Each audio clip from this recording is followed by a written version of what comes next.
अभिनेता बिरंची दास माने यात्रा इंडस्ट्री पाखापाखि 32 ରୁ 33 वर्ष है अनेक परिवर्तन से देखी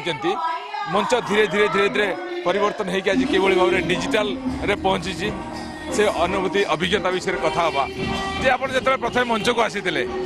कौ पार्टी थी मंचर डिजाइन से केमती थी मोर प्रथम प्रवेश माँ सुदामपति गणनाट्य उत्तरपुर जीवन में प्रथम पाद देती नायक भूमिका से तो पछ इतिहास तो बहुत भल कथा हम मो घर क्या न जन मुझे यात्रा पाद देती नायक भूमिका उत्तरकूल गोटे वर्ष रहा पर यात्रा कौन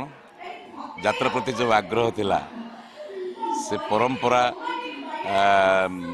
संस्कृति विषय रे गोटाए वर्ष रे मते यथेष्ट किसी शिखा पड़ा एवं शिखा से अनुष्ठान परंपरा यात्रा को आर्टिस्ट थे नित्यानंद पाड़ी से दामाना थे दामा कमेडियन दामोदर दास परीक्षित नायक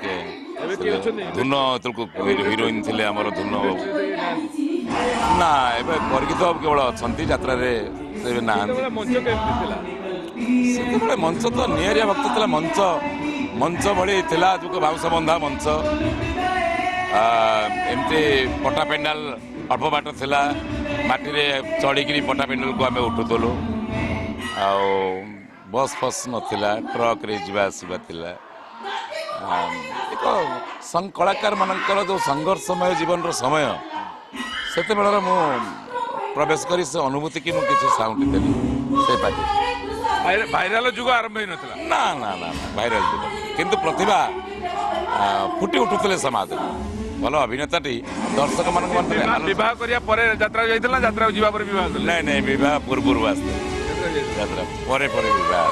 माने मंचर विवाह ले ना ना ना से भारी से समस्या बहुत जटिल यात्रा 2 वर्ष गला मत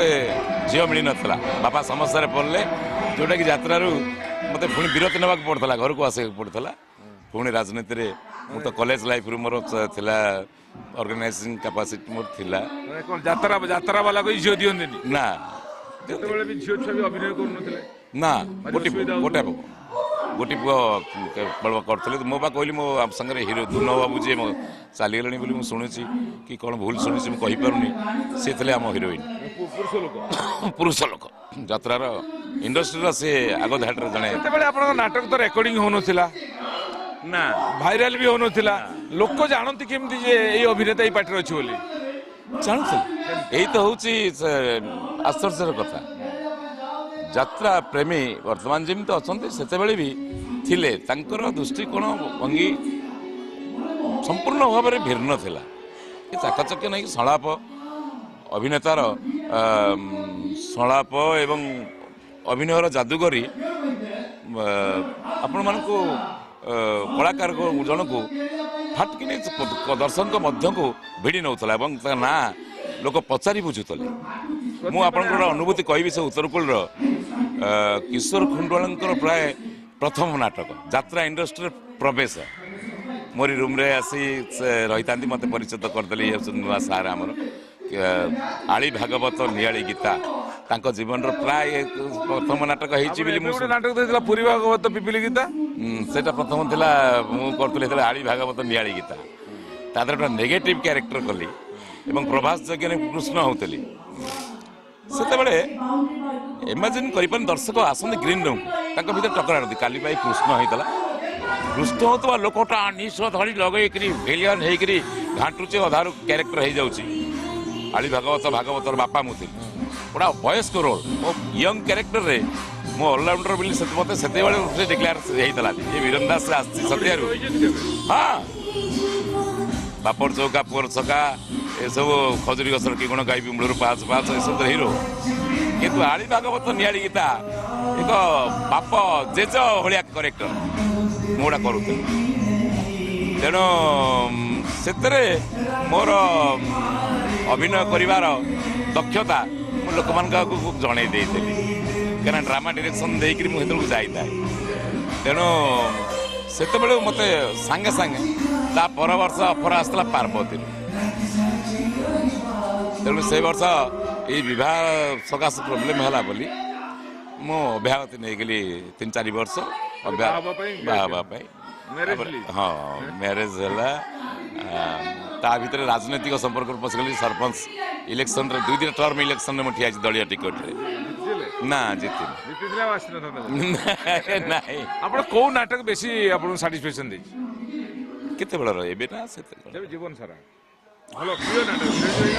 ପ୍ରିୟ ନାଟକ ଯେତେବେଳେ ପର ମୁହୂର୍ତ୍ତରେ ସଚ୍ଚିଦାନନ୍ଦରେ ମୁଁ ଆସିଲି ନାଟକ ଗୁଚ୍ଛ ଗୁଡ଼ିଏ ଯାହା ଥିଲା ଭାରି ମନ ଛୁଆଁ ହେଇଥିଲା ଏବଂ ସେଇଠୁ ମୁଁ ଫୁଲ ଫୁଟିଲା ଭଳି ମହକିଥିଲି ବୋଲି ମୋତେ ଲୋକ କହନ୍ତି। ଏବଂ ମୋ କଳାକାର ଯେଉଁମାନେ ସବୁ ଅଛନ୍ତି ସମସାମୟିକ ଏବଂ ଆଲୋଚନା ହେଇଥିଲା ଯାତ୍ରା ଇଣ୍ଡଷ୍ଟ୍ରିରେ ବୀରେନ୍ଦ୍ର ଦାସ ଗୋଟେ ନୂଆ ଲୋକ କିଏ ଆସିଛି ଆର୍ଟିଷ୍ଟ ସଚ୍ଚିଦାନନ୍ଦ ବି ନୂଆ ପାର୍ଟି ହେଇଥିଲା ବାବା ବଳିଆଙ୍କର ସ୍ୱପ୍ନର ଗୋଟେ ଅନୁଷ୍ଠାନରେ ହେଇଥିଲା। ସେ ନାଟକ ଅନ୍ତୋଜାଙ୍କର ନିଆଁ ଅଲକ୍ଷଣୀ ଏସବୁ ନାଟକରେ ମୋତେ ମୋ ଚରିତ୍ର ମୋତେ କରିଦେଲେ ମୋ ନେଗେଟିଭରେ ମୁଁ ଆସିଥିଲି ଭିଲିଆନ୍ ଥିଲି ଯାତ୍ରା ଇଣ୍ଡଷ୍ଟ୍ରିକି ଆସିଥିଲି ଭିଲିଆନ୍ କରିବା ପାଇଁ ଭିଲିଆନ୍ ମଧ୍ୟ କରିଛି ପାର୍ବତୀରେ ଭିଲିଆନ୍। ଆଜ୍ଞା ଆଜ୍ଞା ସଂଳାପ କଥା କହିଲେ ମୋତେ ମନେ ପକେଇବାକୁ ପଡ଼ିବ। ହଁ ଏଇ ନାଟକର ଗୋଟେ ସଂଳାପ କହୁଛି।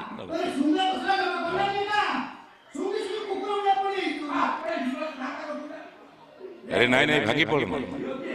ତୋ ସ୍ତ୍ରୀ ମତେ ଠେଲି ଦେଲା ମୁଁ ପଡିଗଲି।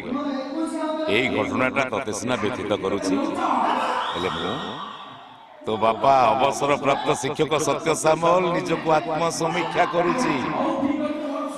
ଆରେ ସ୍ତ୍ରୀ ଉପରକୁ ଏ ଘରର କୁଳବୋଧ ଉପରକୁ ହାତ ଉଠିବାର ପ୍ରତିବାଦ କରି ତତେ ହତଭାଗା କୁଳାଙ୍ଗାର କହୁଥିବା ଲୋକଟା ତା ବୋହୂ ଉପରକୁ ହାତ ଉଠେଇ ପାରିଲା କେମିତି?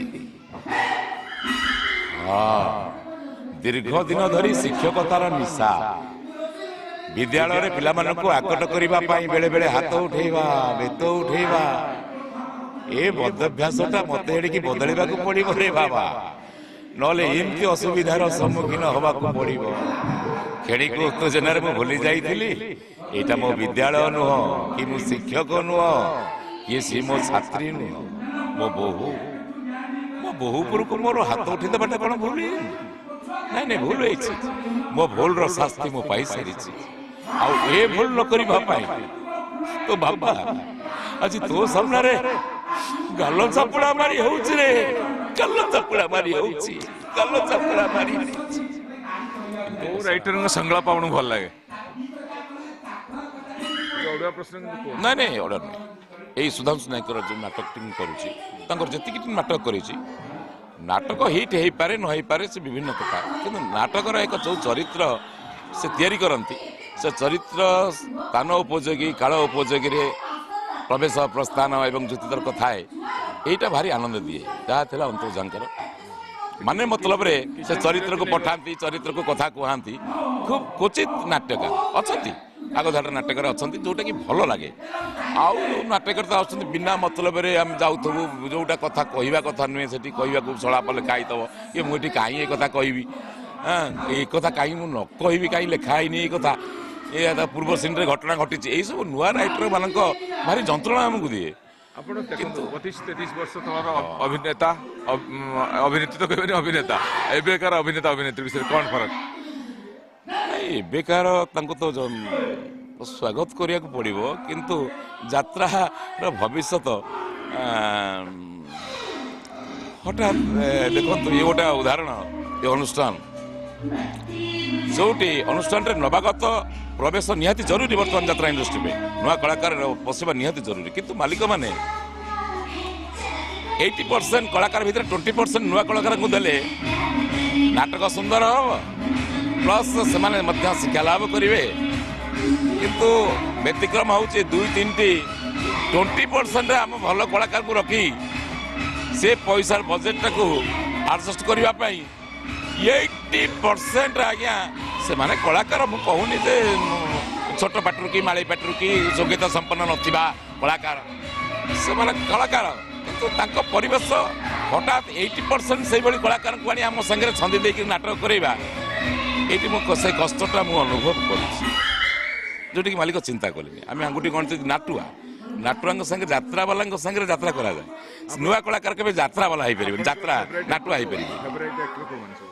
ସେମିତି ମୁଁ କାହାକୁ 1 ନମ୍ବର ରଖିପାରିବିନି ଫେଭରାଇଟ୍ ଆସିଷ୍ଟ ବହୁତ ସୁରେଶ ପଣ୍ଡାଙ୍କ ସାଙ୍ଗରେ ବହୁତ ଦିନ ମୁଁ ଅଭିନୟ କରିଛି ସୁଭାଷ ବେହେରାଙ୍କ ସାଙ୍ଗରେ ଅଭିନୟ କରିଛି ସେ ସବୁ ନିଜ ନିଜ ଜାଗାରେ ଅଛନ୍ତି ନା ମୁଁ କାହାକୁ ଭଲ କହିବିନି କାହାକୁ ଖରାପ କହିବି ଆଜ୍ଞା ନାଇଁ ଫେଭରାଇଟ୍ ସମସ୍ତେ ମୋର ଫେଭରାଇଟ୍ ସୁରେଶ ପଣ୍ଡାଙ୍କୁ ଭାରି ଲାଇକ୍ କରି ନାଟୁଆ ଲୋକଟି ସୁଭାଷ ବେହେରା ବି ନାଟୁଆ ନାଇଁ ପ୍ରତାପ ବାବୁଙ୍କ ସାଙ୍ଗରେ ମୁଁ କେବେ ସୁଯୋଗ ପାଇନି ଆଉ କଥା ହେଉଛି ବର୍ତ୍ତମାନ ତ ବିଡ଼ମ୍ବନା ଆମ ବାପାମାନଙ୍କର ଯେଉଁ ଚରିତ୍ରରେ ମୁଁ ଆସିଛି ସବୁ ଅନୁଷ୍ଠାନରେ ଯିବା ପାଇଁ ମାଲିକମାନଙ୍କର ସେଭଳି ମେଣ୍ଟାଲିଟି ନଥିଲା ଆମେ ଯାଇପାରୁନି ଆଙ୍ଗୁଠି ଗଣତି ଆମେ ଏକ ଧାଡ଼ିରେ ଯେଉଁ କହୁଛନ୍ତି ଆମମାନଙ୍କୁ ବାପା ଆମେ 2-4 ଜଣ ଅଛୁ ଯାତ୍ରା ଇଣ୍ଡଷ୍ଟ୍ରିରେ ଆମ ଦରମା କାହିଁ ଆକାଶ ଛୁଆନ୍ତା ସବୁ 25-30 ଶୁଣୁଥିବେ ଆମ ଦରମା କାହିଁ କେତେ ତଳେ ଅଛି ତାକୁ ବି ଆଉ ମାଲିକ ଦେବାକୁ କୁଣ୍ଠାବୋଧ କରୁନି କାହିଁ ବାପ ଚରିତ୍ର